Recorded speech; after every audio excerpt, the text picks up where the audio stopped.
ગુજરાતીઓ સહિતના ભારતીયોની એક સામાન્ય ટેવ હવે વિદેશમાં બની મોટો મુદ્દો. વાત છે પાન અથવા મસાલા ખાઈને ગમે ત્યાં પિચકારી મારવાની. બ્રિટનનું લેસ્ટર પરગણું, જ્યાં ભારતીય વસ્તી નોંધપાત્ર છે, તે આ ટેવના કારણે કુખ્યાત થઈ ગયું છે.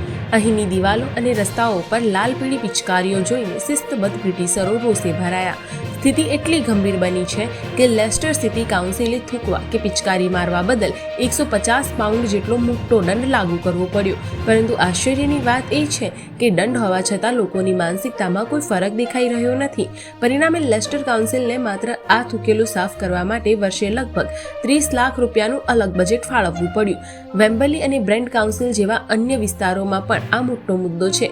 હવે તો ત્યાં વસતા ગુજરાતીઓ અને ભારતીયો પોતે જ આ ટેવ સામે જાગૃતિ અભિયાન ચલાવી રહ્યા છે, કેમ કે તેમને ડર છે કે જો આમ જ ચાલશે તો તેમના વિસ્તારની મિલકતોના ભાવ ગગડી જશે. શું આ દંડ અને ખર્ચથી પિચકારીની આદત બદલાશે તે હવે જોવાનું રહ્યું.